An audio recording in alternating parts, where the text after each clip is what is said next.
your flesh and blood. Welcome to Tell Me Your Story. New paradigms for a new world where we're giving you choices and knowledge of those choices to help make your dreams come true. We are here 9 times a week. Sundays at 7 a.m. and 7 p.m., Monday mornings at 1 a.m., Wednesdays at 9 a.m., and Monday through Friday from 8 to 9 a.m., streaming live at all those times at 𝘓𝘠𝘔𝘦.com. We are on SoundCloud, iTunes, TuneIn Radio, Spotify, Stitcher, Player FM, as well as YouTube, where you can watch these conversations. I hope that you will take time to subscribe and click notifications so that when a new conversation is posted, you'll be notified and you'll be able to tune in, listen in, and learn, and be entertained and inspired.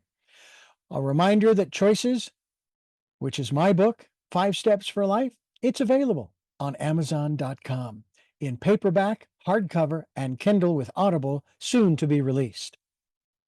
We also ask that if you can support the work that we are doing financially, we do have a PayPal account. It is there for your security as well as ours. And when they ask for an email address to whom you're sending, please go to richard@richarddugan.com. That's the email address. If you go to richarddugan.com, there is also a link directly to PayPal so that you can send us whatever support you can. And we thank you to those who have helped and to those who will help. We also ask that you take time during this decade of perfect vision, the 2020s, to go within to that quiet, peaceful, calm, still place and listen to that still, small voice. And with that, we now take you to our very special interview and guest here on Tell Me Your Story. Welcome to Tell Me Your Story. I am Richard Dugan, and we have a doctor with us. That's right. We're going to talk about the science of miracles. It's going to be a fascinating conversation with Dr. Sharnael, and thank you so much for joining us all the way from the East Coast. Yes, I'm so excited to be with you. I'm actually in the central time zone. Oh, okay. Well, Yeah. I'm still waiting for that executive order getting rid of the time change. Yeah, I know, right? No, you know? but you're probably thinking because when we were talking, I was in Florida, so I'm sure I'm bouncing around. As a matter of fact, I'm going to be back in Florida this weekend, and then I'll be in New York next weekend. So I'm going to be on the East Coast. Yeah, I may be on the East Coast very soon. Well, I'll tell you, this whole conversation that we're going to have having to do with miracles has always intrigued a lot of people, of course. Everybody's trying to maybe understand it, and maybe, I don't know that you can make miracles happen, but maybe that's a good place to start, although we're actually going to start in one other place, and that is the definition. What is your definition of a miracle? That's a really good question. And it's probably very broad for different people, depending on the perspective of the person. I mean, life literally is a miracle, just conception in general, all the way to the maybe bigger things in people's mind of scale of what miracles are, by location, pulling things out of the air and, I mean, there's big stuff and little stuff, but I mean, just the fact that we can breathe and don't have to sit here and tell our heart, don't forget to pump, in our lungs, don't forget to get some air in there. Those things are miraculous, just the way that we're born and the way that we're made, the way our body heals on its own. But I think for the most part, the average person would think a miracle be something just spectacular out of nowhere that couldn't have happened any other way, that's unexplainable, But what's your definition? It probably goes along the same lines of what you're talking about. I sometimes think about certain events as miracles when, let's just put it in the context of the universe conspiring, so to speak, to make things happen in our lives, that we've been doing, so to speak, we've been doing all the right things. And when we talk here on the program about listening to that still small voice or our intuition, and we follow those promptings, the universe sort of makes a way, just as it did for my wife and I when we moved here to Santa Barbara in 2006.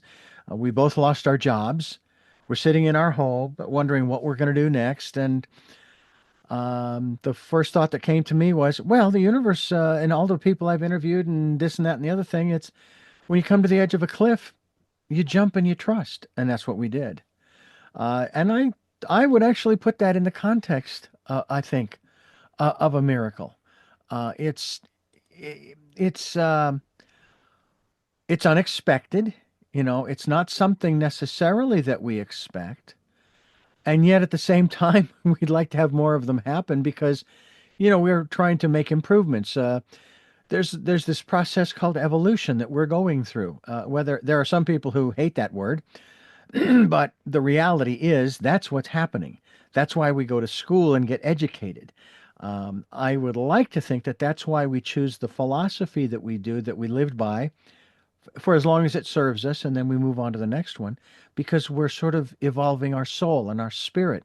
We exercise, and some people may go to the gym and do these things because they're wanting the body, and the body changes every 7 years, they say.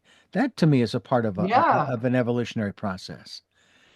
How did this subject come to you in terms of wanting not only to write the book, The Science of Miracles, but just in general, this concept of diving into miracles? I actually had an encounter. It wasn't something I was like, one day I'm going to write a book on miracles. I was obsessed with miracles and still am, and obsessed with the paranormal, the supernatural, anything outside the box of basically, reading some of the things that people had done even in ancient scriptures with instant healings, or again by location, and just manifesting. And I was always wanting to know, like, why aren't people doing the stuff in the Bible? Because I'm not a big Bible person as far as you know, religion at all. Hmm. But I'll look at it like quantum physics, and it said that Jesus did all these things, that there were so many things that he did that they couldn't even be recorded, and that we were supposed to do greater things than these. And it's like, okay, he did some pretty cool things. Why are we not seeing a lot of people doing these greater things than these? It's like, what, I'm not seeing that. Hmm. So I started looking and trying to find that, and really studying the people who were doing those things, and what were they doing to make those things happen. And fasting, and different meditations, and integrity, things like that were were part of the formula. And then one morning, I actually came out of my bedroom, walked into my living room, and there were these two ginormous beings standing there that is, I still don't know exactly what they were or what they are. Very, very tall, light particles beaming in and out, kind of fluorescent pastel looking colors. And they had tons of books, and they were all stacked, and there was this ancient desk, and it was like I was walking into this portal of a room that wasn't my living room. I mean, it was my living room, but it was like an overlay of this other dimension in my room. And I thought I was dreaming, and I was just terrified at first, and also felt this immense love coming through in my, and I could feel it in my body, and I feel it when I talk about it. But I immediately heard, "Don't be afraid." And then I started to come closer, and there was one that looked kind of female, and one that looked more male. And the female came around the desk and sat down, and when she did, she opened up this book.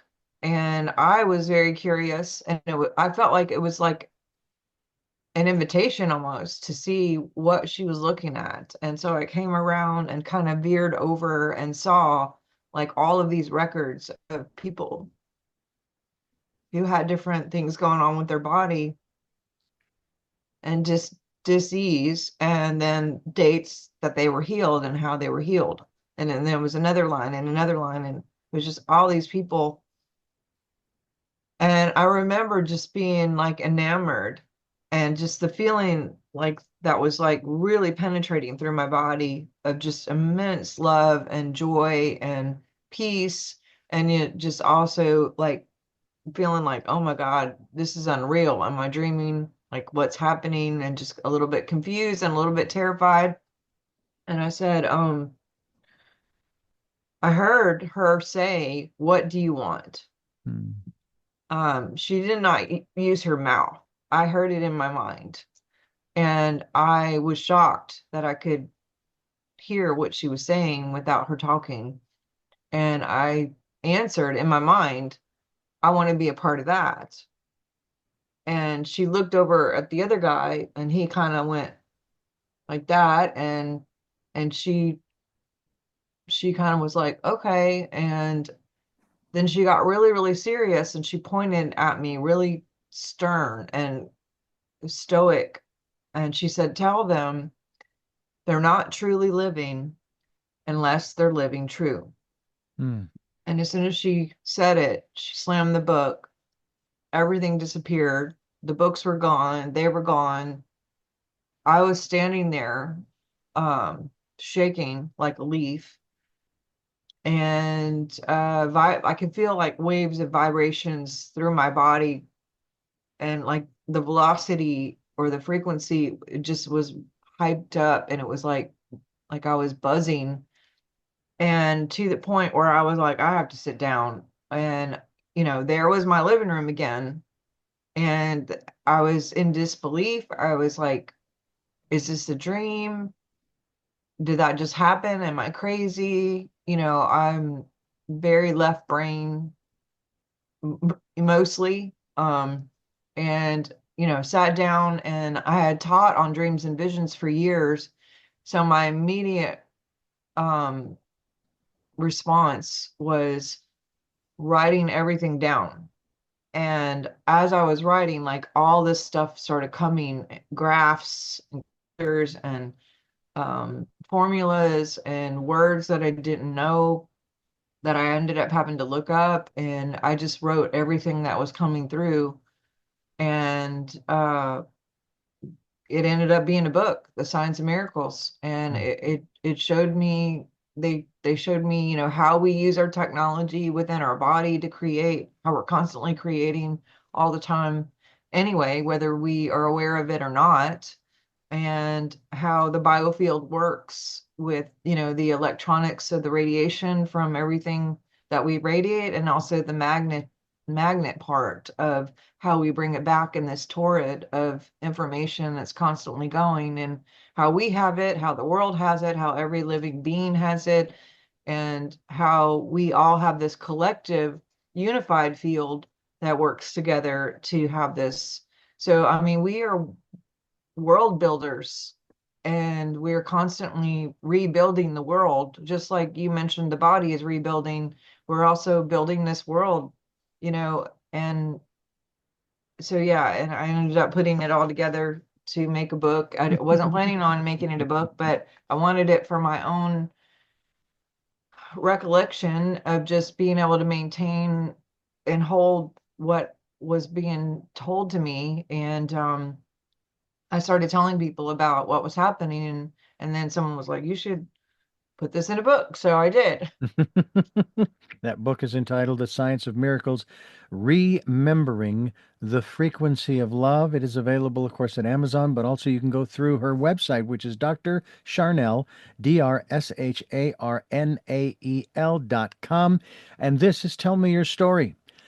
I'm Richard Dugan, and we're here with Dr. Sharnael talking about miracles. It's interesting you you quoted that one passage, and I often define that passage as telling the disciples, this stuff, sure, I'll teach you how to do these magic tricks, But that's nothing compared to the greater works you're going to do. And I define the greater works as, and I think this still falls under the category of miracles, the transformation of one's life.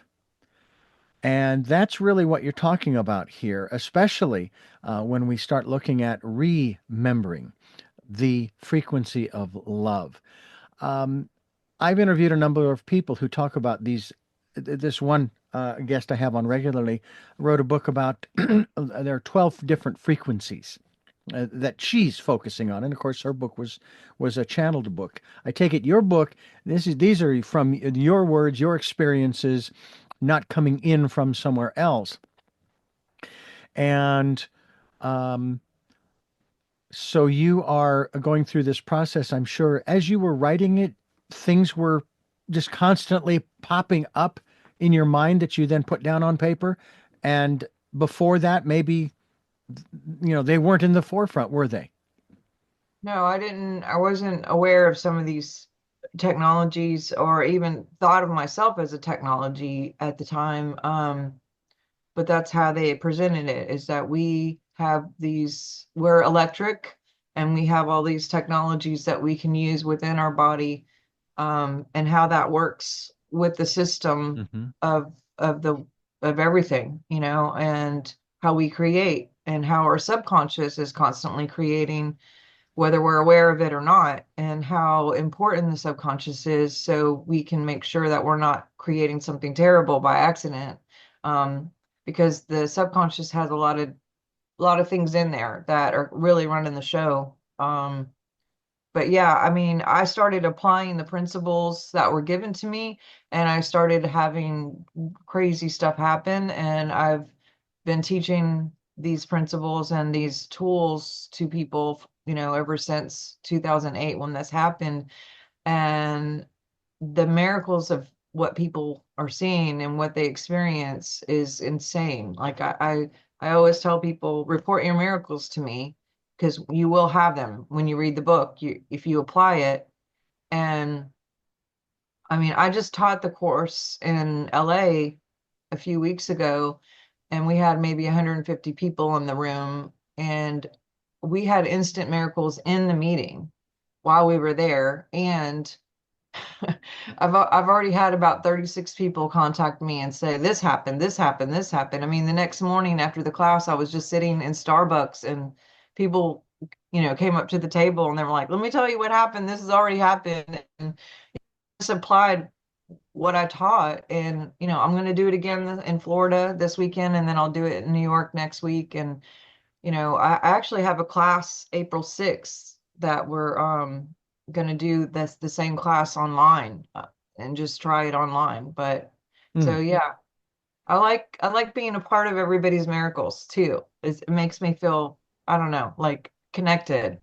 Yeah, I was just thinking the same thing that there is the need for us to be connected. I it's kind of funny in a way. I don't know how if it's that funny, but nonetheless, how people would they were complaining, of course, back when the country was shut down back in 2020 about the lack of connection and so forth. And the one thing that I clued into, they said, okay, everyone has to stay home. All right. All right, I get that. However, uh, that didn't mean you had to stay in your house. You could go into your backyard or your front yard and you could talk across the roadway, if you will, to your neighbors and those kinds of things, and maintain that connection with people, as well as obviously these opportunities, this technology such as Zoom and Skype and so forth. And it just seems like a lot of people they didn't think, and that seems to be the case in a lot of areas where they don't consider all of the different possibilities, even those that are way out there, you know? I mean, you just described a conversation I just had with Britt Elders regarding aliens and UFOs and so forth, and the experiences that she has investigated. My wife has shared with me some experiences that she had as a child in her bedroom. But um, I think it's becoming a little bit more mainstream to talk about that. Oh yeah. But there are messages that are coming through. I mean, you received some incredible messages through your experiences. Um, and that's just one area. And then, of course, my perspective is it seems pretty illogical to think that of the trillions and trillions of stars and galaxies and planets that are out there, we're the only ones. Yeah, Seriously? Come on, right. you know? Yeah, and I wondered, are these beings like off planet? Like, I don't know where they came from. I don't know, they didn't identify themselves and say, "Hey, I'm from wherever." I mean, my mind at the time was thinking angels because that was my only Hmm. like whatever. But angel just means messenger. So Yeah. messenger from where? From who? You know?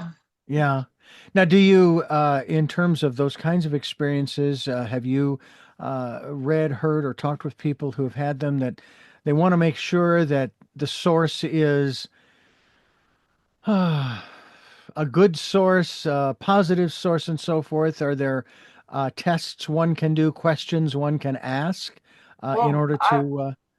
well for yeah, good. That's really good. For me, I have had some experiences with the negative as well. And Mhm. there is a stark difference Yeah. in the way you feel. The the love that I felt and just the peace and just the saturation of absolute awe and wonder and beauty and yes, I was terrified in a sense, but it was more just because of the disbelief and just wondering, like it just was so different than anything I've never experienced that before. So it was like scary in a sense, but not scary as in I felt threatened or, Mm. that kind of scary. It was quite the opposite, actually. It was terrified in the most exciting way. But I have seen like a dark,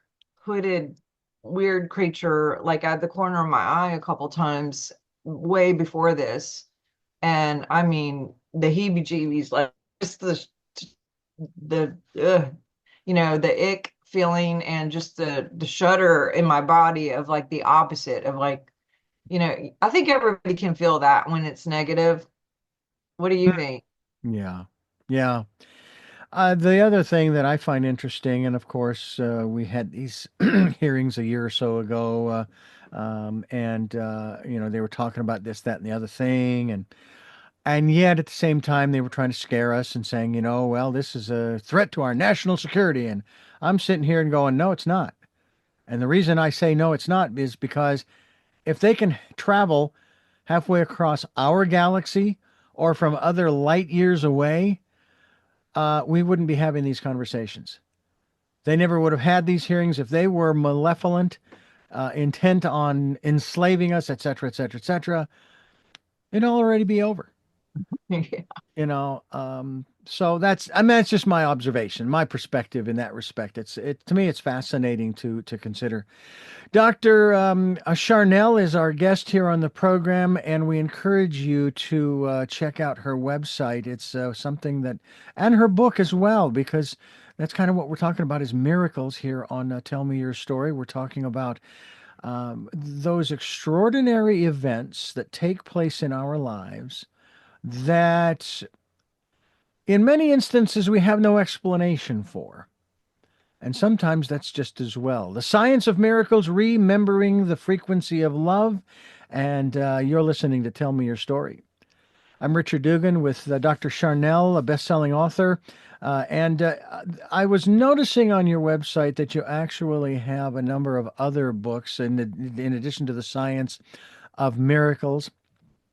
One in particular had to do with heaven and something along the keys, I believe it was. I'm not sure if I can pull that back up.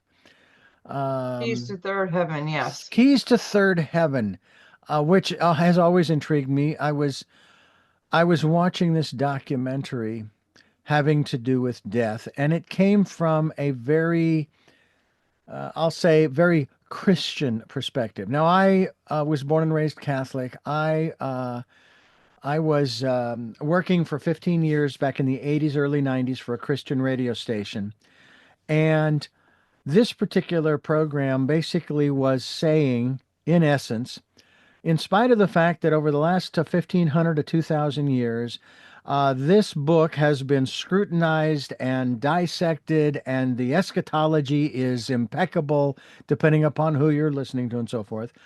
However, we found some mistakes. We found some errors in the writings. Now, again, these were people who were talking about death, and they were saying that when the body dies, the soul, in essence, goes dark. It doesn't die, it just goes dark until the day of judgment.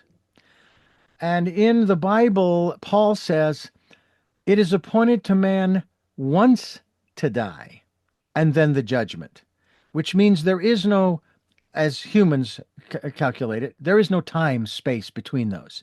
You immediately die and then you're judged. And the way they were going on and on about this, I'm going, this is depressing, and so we turned it off. Because my father and my sister, I have been getting impressions from my father. I heard my sister's voice following her passing, just reassuring me, hey, everything's okay, everything's okay. What about these keys to third heaven? What is the third heaven? Yeah, there it talks about it in the Bible. And again, I don't look at the Bible as it changes all the time. I'm actually looking at the Aramaic version right now and really seeing that there's a lot of discrepancies on how it was the English version was presented compared. But yes, for me, they're not levels, but it's just another dimension of the experience of all the experiences and worlds that we can have. And when I was really studying intuition and the prophetic movement and, tapping into hearing that voice, what I would come across a lot is people would say, well, I get things for people and I know things about people, but they're all negative. And I'd say, when I hear that, I'd say, well, you know what? That's second heaven information.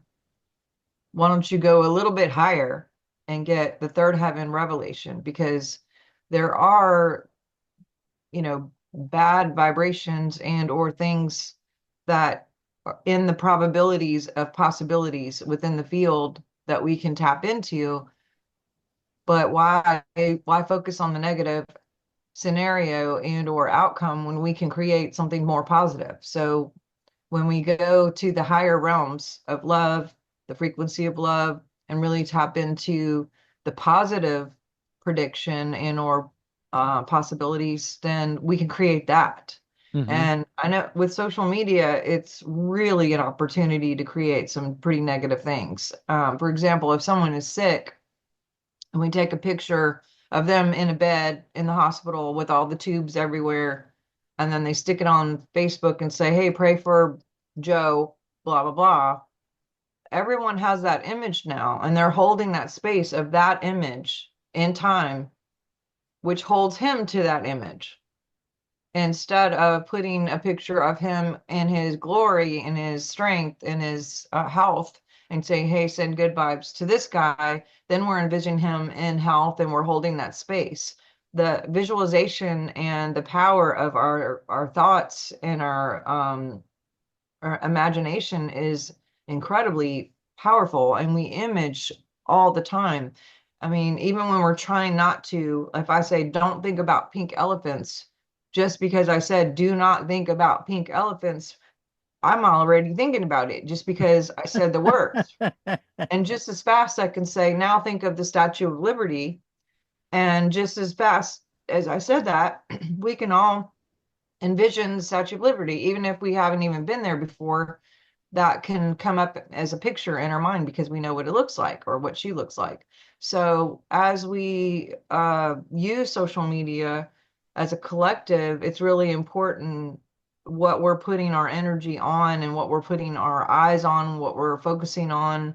Same thing with our ear gates, what we're listening to. All of those things are really important in the technology process, because we can accidentally hold something that will not be serving the person and or us, and using social media for a more positive thing, like you're using this podcast and your radio station as something positive into the air, and to bring hope and encouragement, and to allow people opportunities to think outside the box and to have a different perspective maybe on things. And that's a really positive tool that you're using this platform for, but maybe somebody else isn't using it for the best, so there's all those second heaven, third heaven opportunities to bring in the possibilities.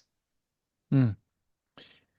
It's fascinating to me, and I've always, I had one of the most incredible conversations just the other day with a gentleman who is from India. He is both a Sikh and a Muslim, and a Hindu. He incorporates many different philosophies into his life. And we talked about a lot of different aspects from where each of us was coming. And it was so energizing. And when we have these conversations on this program, there is that same kind of energy that is developed. And you were talking earlier about frequencies, and the ones that some might say are not beneficial or negative, I would say frequencies that don't serve us, that get in our way, that are the lower. I think that they're the lower frequencies, and we're trying to raise our consciousness to the higher frequencies, if you will. And it to me is fascinating to have these conversations. We're talking right now with the author of The Science of Miracles, Remembering the Frequency of Sound. Dr. Sharnael is my guest, and you are listening to Tell Me Your Story. We're talking about miracles. We're talking about heaven, the third heaven, even. And then there are so many other subjects. You also have a book having to do with your spiritual life as a girl from Montana in a Louisiana state. Tell us about that. That's an interesting way to put it, because it makes Montana and Louisiana sound more etheric than literal. You're right. You're right. Yeah. I'm actually from Montana originally, and I have been missioned to or stationed in Louisiana for whatever reason in this season. And it's been a long season, and it's very, very different from Montana, I'll tell you that. And also, it was required for me, for whatever reason, to open up this whole space of spirituality. My spirituality started in Montana, but part of the mission and or awareness of new things came, here in this state that I'm in now, Louisiana. Hmm. But the book is about synchronicities, signs, being aware of signs. And when we focus on signs and synchronicities, we tend to get more, because what you focus on, you make room for. So it's a fun book that just talks about, how we can tap into that more and have more of that in our lives. I have one phrase I have used throughout specifically my career. It may even go back into my childhood, and that is that I've always been in the right place at the right time.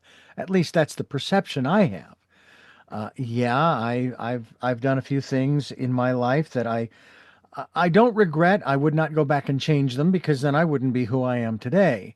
But those are moments where I'm thinking, I need to evaluate what did I learn from that, as opposed Yes. to what could I have done differently? Oh, I can't. So what did I learn from that? Those are life lessons or learning experiences, as I call them. They're not sins. They're not mistakes. They're not wrong choices. The choices that we make are just the choices that we make. Are we Yes. willing to accept responsibility for the the results that those choices bring about. And again, this is part of the conversation I had with my friend yesterday was there is no judgment and there is no duality either. It is what it is. It's like the sun rises and sets. The sunrise isn't good or bad, and the sun sets isn't good or bad. That's just what the sun does as far as our perception here on planet Earth. It's really fascinating to me to dive into these kinds of conversations. What was your upbringing philosophically? Yeah, I didn't really have a church background at all. My grandmother was was Lutheran. She's just passed here recently, unfortunately. But so in Montana, there's probably a lot of Lutheran people. I didn't go very often.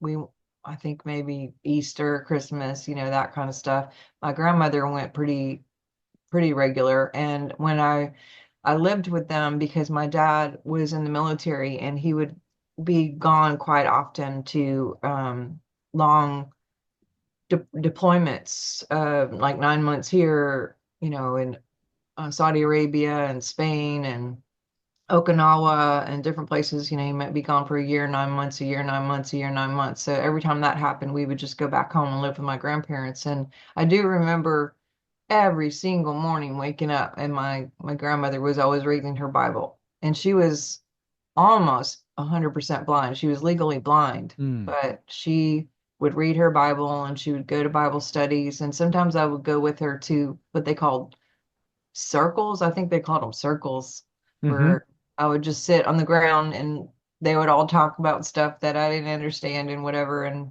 you know, so I was, again, I don't think I got my first Bible until I was 13, Mm. maybe, but I had an encounter at around 5 or 6 where I actually had this another hologram situation of Yeshua or Jesus, who I didn't know who that person was at the time. I didn't find out till second grade when I went to school, and there was like a bronze bust of this fella on my teacher's desk, and he looked kind of like that. I was Mm-hmm. like, that guy looks familiar. Who's that? And she told me, oh, that's Jesus. And I mean, that's what she called him. And Yeah. so, yeah, I mean, that was another experience that I just felt that immense love, this whole download of love and the feelings that were with that. I immediately, just at a very young age, called to this like service of some kind, of helping people connect with that, whatever that was, of love in Mm-hmm. general, and just having that peace. But I didn't go to church at all. I did when I moved to Louisiana at 13. A lot of people went to church here, and I don't know if it was, maybe people still do. I don't. But I went that path for a while because I thought, oh, well, this is the way, the vehicle that can get me there to be in service. And Mm-hmm. so I really started reading the Bible, was obsessed with it, and started going to church. And I actually did go to Bible school and seminary. And what's interesting is they told me in Bible school, you can't major in religious ed because you're a girl, but you can major in something else and you can minor in it. Mm-hmm. And then, maybe you can go to seminary and get your doctorate in divinity, or be a missionary, or marry a pastor or something. So it was completely fine to be in ministry if I was not in the United States, which is interesting. But if I was in the United States, somehow that made it different. Or I can marry a man who is in ministry. Yeah. So that was a little bit interesting. That went against, like, not anything I thought was true. So I didn't end up staying in that religion. And that's probably a different season for that religion now too. I don't know. There's probably a lot more openness about women in ministry now. But yeah, I finished. I didn't finish seminary. I not because of that, but I just felt called to leave, actually. I was like, okay, I got what I got, and now I'm on a different path. Mm. We're talking with Dr. Sharnael, and she's written a fascinating book, actually several fascinating books. The one we focused on this program was having to do with miracles, the science of miracles, and we hope that you'll get a copy at her website, which is drsharnael.com. We'll be linked to that website, and we'll continue here on Tell Me Your Story. And we welcome you back to Tell Me Your Story with our very special guest, Dr. Sharnael, and she is the author, of course, of the book The Science of Miracles. And that seems almost an oxymoron to say, the science of miracles. What science are you using in this regard? Because first of all, you and I both know we've lived here long enough on the planet and in this country. Science has been getting a bad rap in the last 10 or 20 years just because people aren't believing what science is telling them, because sometimes the science changes. But that is the natural, if you will, order of science. It is by nature, it changes because we discover new stuff. What kind of science are you using? Yeah, I say science, meaning we are talking about frequency, we're talking about numbers, equations, we're talking about the biofield, the consciousness, um, the electric part of what our body is and frequency, as well as the magnetic part of what we are, because we're electromagnetic or biomagnetic. Um, and yeah, I mean, I was part of the download was talking about like standing waves and echo waves. And, for me, that's definitely science and isn't really, it does work with the physiology and the biology of our bodies. But I had never looked at any of like miracles as a component of the mechanics of the technology that we are. I always thought of miracles as something that some outside, God or angel or something up there, Santa in the sky or something, that he was the one or that would perform these things and that he would do it through us. And that was the premise of what was presented to me anyway through the religious aspects. Mm-hmm. Um, Now and where I'm at is that God, source, universe, whoever it is, it doesn't have a gender. Even in the Bible, if you look it up in the actual text, it doesn't say him, um, which, was alarming to me. When I first saw that, I was like, what? Um, but this presence of love, this frequency of love, this source is in ourselves, it's in our body, and that's what creates. And we are creatures who create, and we're in the image of this thing. And when we choose to let source move through us, we are, using the mechanics of the body, but in a scientific way. We're structuring and building and creating worlds through the technology. Mm. It is fascinating to me to think of this aspect of science and spirituality coming together. They used to be inseparable thousands of years ago in other philosophies. And somehow, somewhere along the way, they were separated.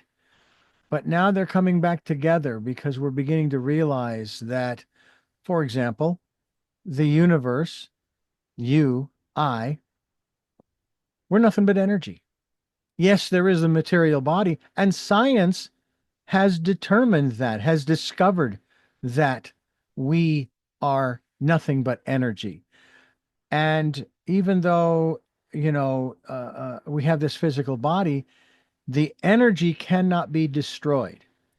The body will decay and so forth, and then change. And that's what happens to the energy. It just changes, it's transformed from one form into another.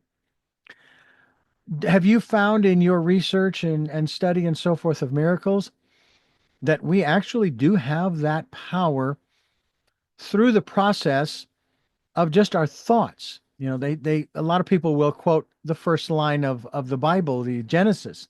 In the beginning was the Word, and the Word was God, and the Word was with God, and so forth. And then there was the thought. But the Word was there, but it had to come from a thought first. Right. So we can actually call into being miracles in that context. Yeah, so you're right. And there's more power when you say it because you're using your voice, which Hmm. is sound, but there it's also in unison with your thought. So there is a witness there. It says where there's two or more gathered in my name, which name, when he's talking about in my name, he's saying in the vibration of Jesus. Hmm. Um, there is more power when there's two or more. Hmm. And I look at the thought, the speaking, and then the feelings as the three, the triple threat, the triple, anchor or whatever. Because if we're thinking about it and we're talking about, if we're talking about it, we're definitely thinking about it, like you Hmm. said, because Yeah. now we have that in unison. And then if we add feeling to it, then there's three things going on here that are all working together in alignment to create. And the heart is actually the most magnetic out of all. The thoughts and the words do have a frequency and they do radiate and they do have a little bit of a magnet, but the heart is way more magnetic. So we can actually be thinking about something and talking about something, but we can feel the opposite, Hmm. and that will give a two-step forward, one step back kind of thing. And we might not even be aware that we're feeling negative about it. We could be, positive and trying to think positive and trying to say all the right things, but maybe you have fear about that or you have doubt about it. And so that will put in the equations in the field, maybe some positive, and then some negatives. Then you're canceling out the equation, and that's why a lot of people kind of feel stuck sometimes, is Hmm. they're not getting anywhere because they're not in that unison yet. The power of three isn't there. So when we get the heart in line with the feeling of it already happened and we're excited about it and we, tap into that, then that's where the magic is. That's where we're really seeing things happen. Let's talk a little bit about evolution and the evolution of man. Not necessarily getting into the concepts of Darwinian evolution, because I remember hearing if one were to read the book where this was introduced, there was a certain level of uncertainty, even on the part of Darwin, about the evolutionary process. And I'm not bringing that up to question it. What I'm saying is that we don't fully understand the evolutionary process and what that really means. What is your perspective on human evolution, especially from this moment into the future? And where do you see us as a species going? Maybe going through the levels of the physical, mental, emotional, as well as the spiritual bodies that we inhabit. Yeah, I mean, it's to be determined, honestly, because it has a lot to do with our willpower and what we choose. Your book about choices is pretty relevant to that topic. Our willpower is actually 400,000 times stronger than spirit. So yes, there's a great amount of power and purity in who source is, but that won't override our actual will and our choices. So getting in alignment with choices with that voice, um, I think we all hear that inner voice, whether we're trying to avoid it or not listen to it or being in unison with it or thinking it's our own voice or, all of those scenarios.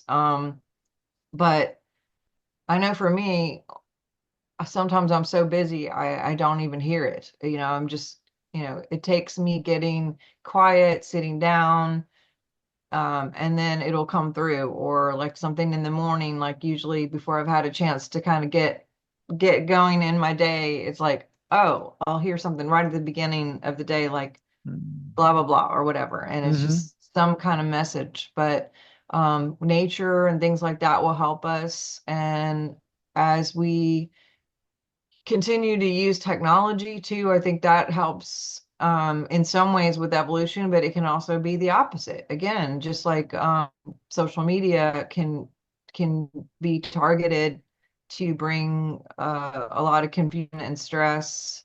It can also bring something really powerful where we're not just in unison with the mind and our talking and our feeling, but we can partner on a Zoom or a group of people that we maybe have never even met before in real life, and have that community and or um, agreement together as a group, even online or through radio or a movie or whatever the situation is. So it really just depends on what everyone chooses.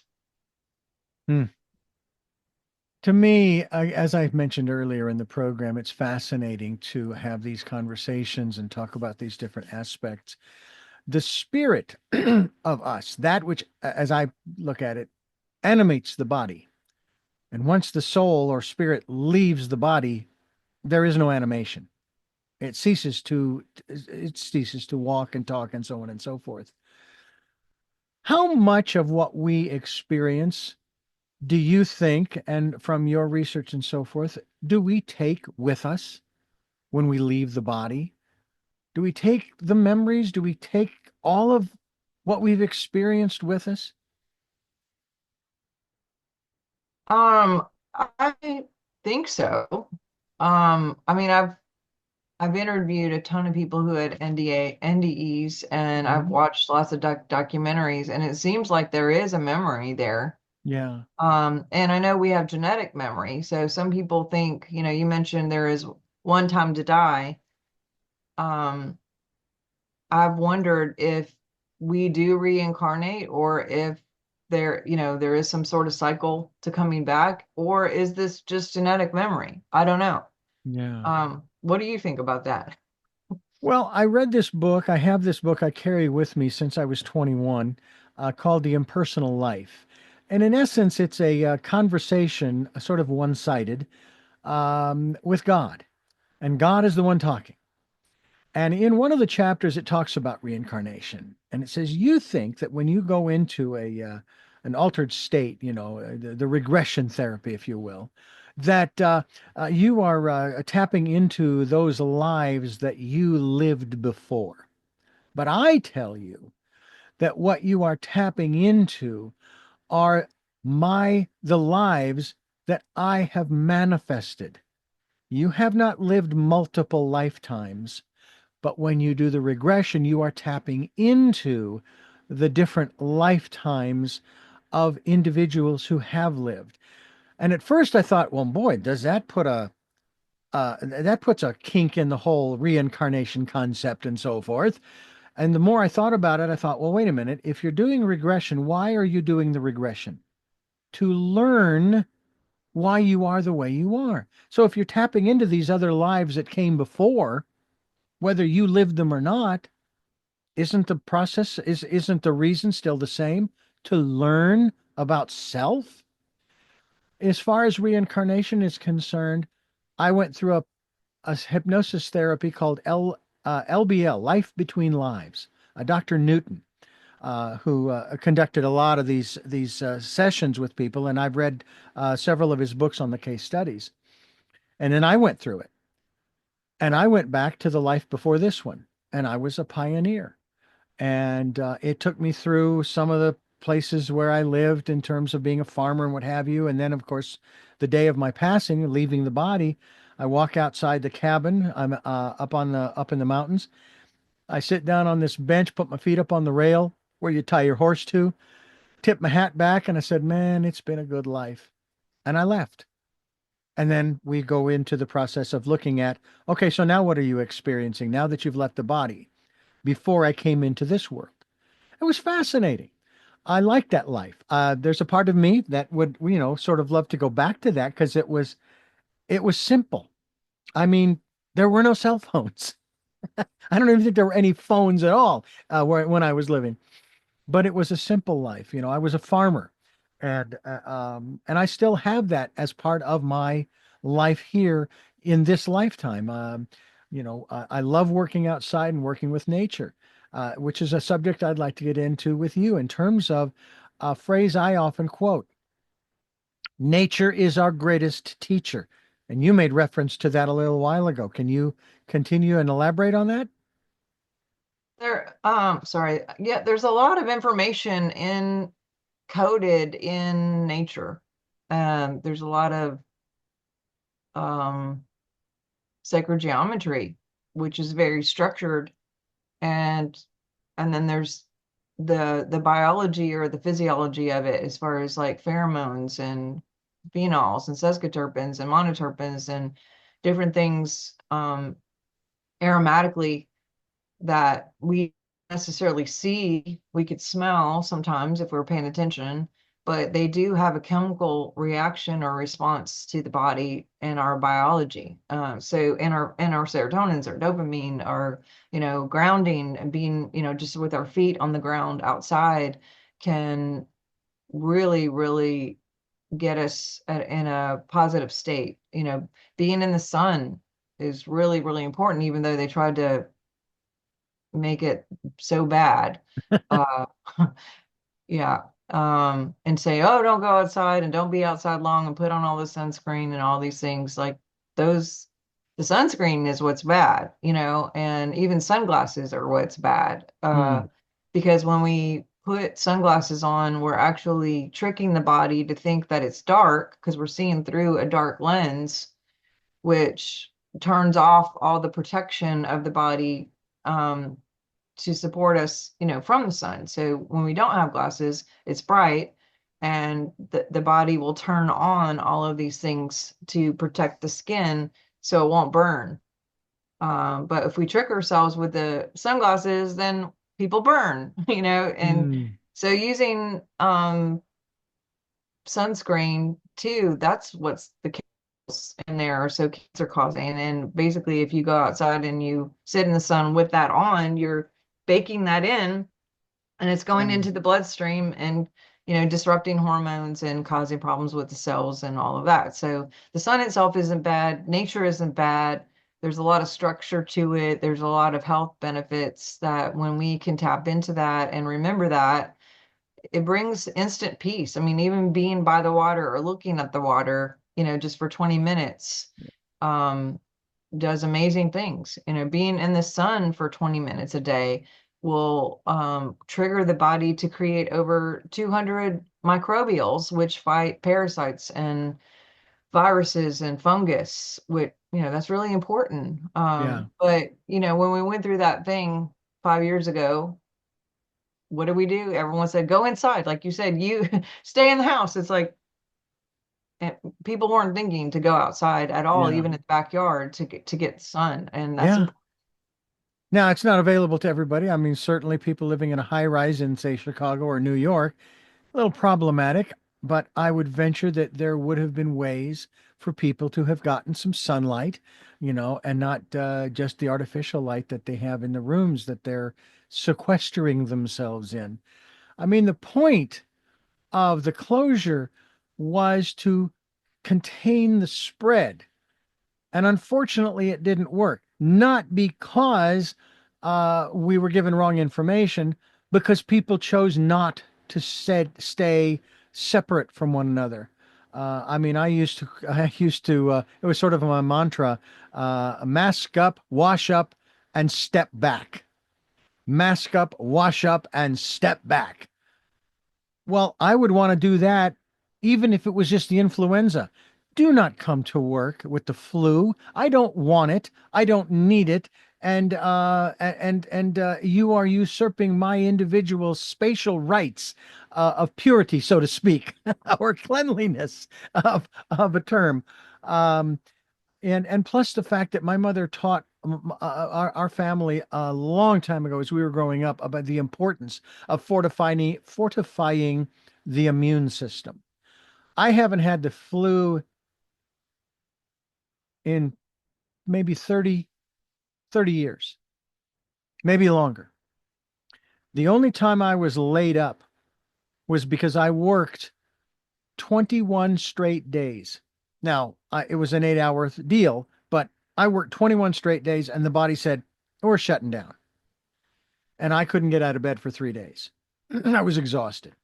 That wasn't a flu. So that's one of the other aspects that we could talk about as well is listening to our bodies combined with our intuition, because that's all tied in. It's all integrated. There's no compartmentalization. Talk to us a little bit about that before we wrap things up in terms of listening to our bodies, not just in terms of health, but other things as well. Stress is a biggie, that's for sure.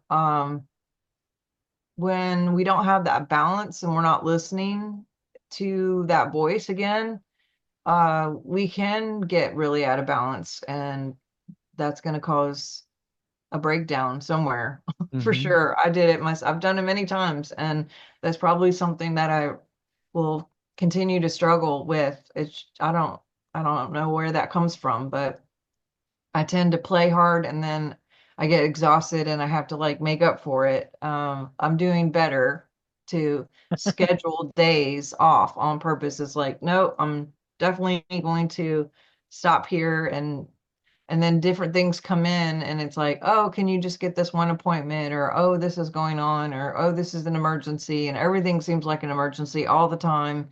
No matter what, I could literally be working all the time and never run out of things to do to help people. And Mm. especially if you're in the service industry of any kind, um, there's so many jobs, customer service, healthcare, uh, counseling. Oh my God, if we don't set boundaries to say, no matter what, I'm off tomorrow or whatever, to give your Yeah. body that chance to recoup.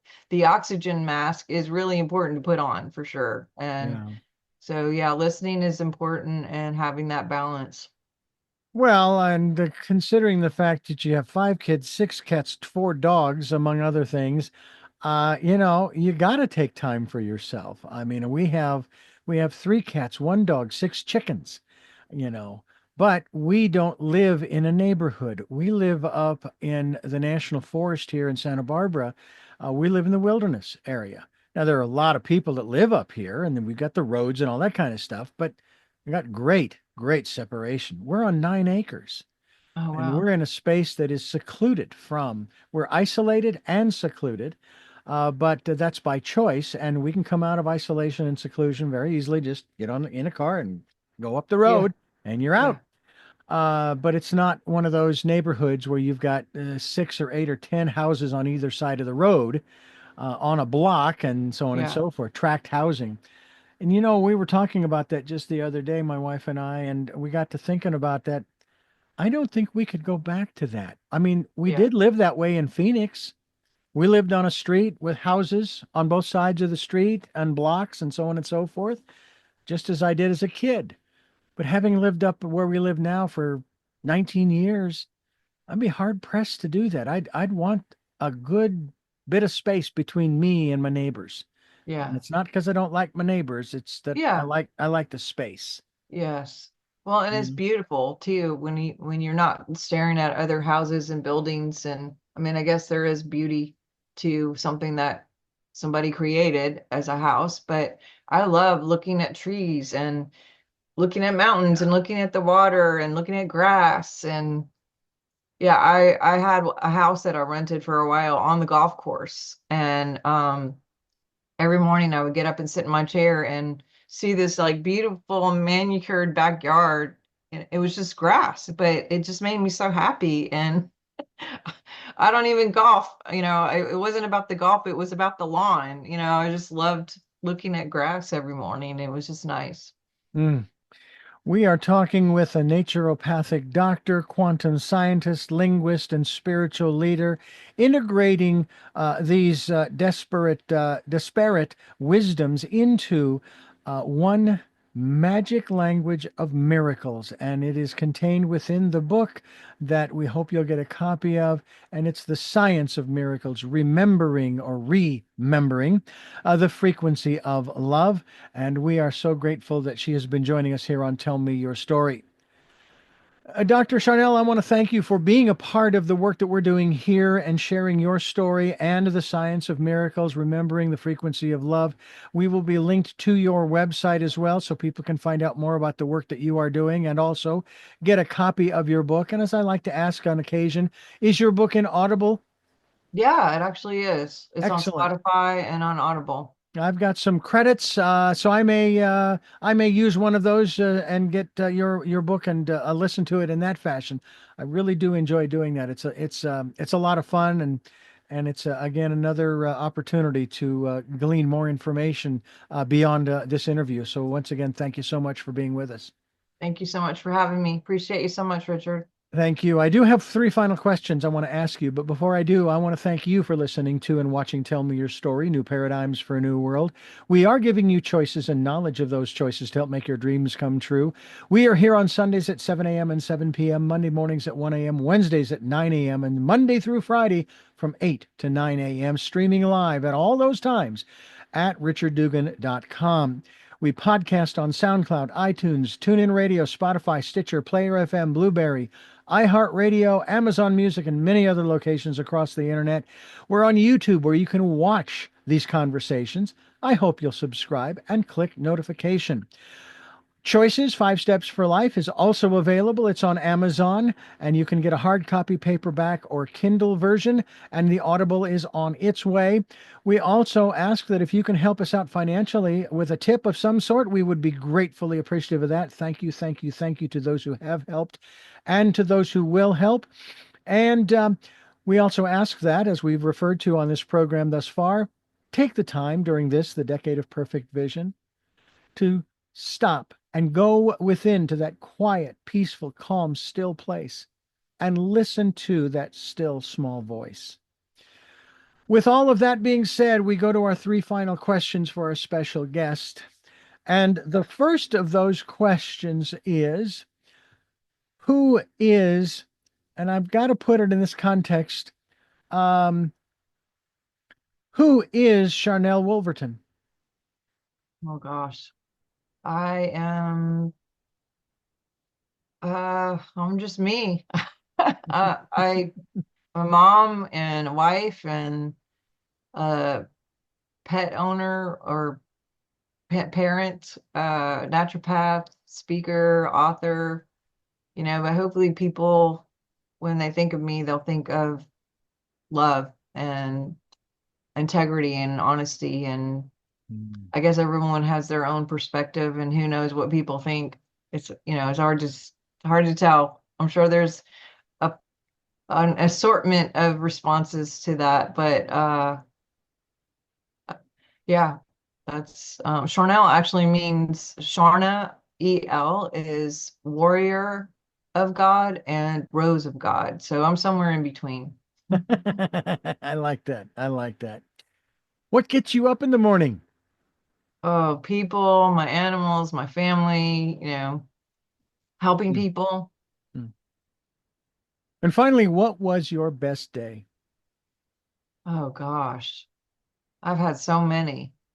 The birth of all my kids, getting married to the love of my life, any moments I get with my parents. I've had some really great days, and I hope to continue to have some more. Wonderful. Well, once again, I thank you so much, Dr. Sharnael, for joining us here on the program. And I thank you for listening to and watching Tell Me Your Story. And until our next broadcast, podcast, videocast, love to lol. Jeanette, I am still listening. Dad, continue to be happy because I am.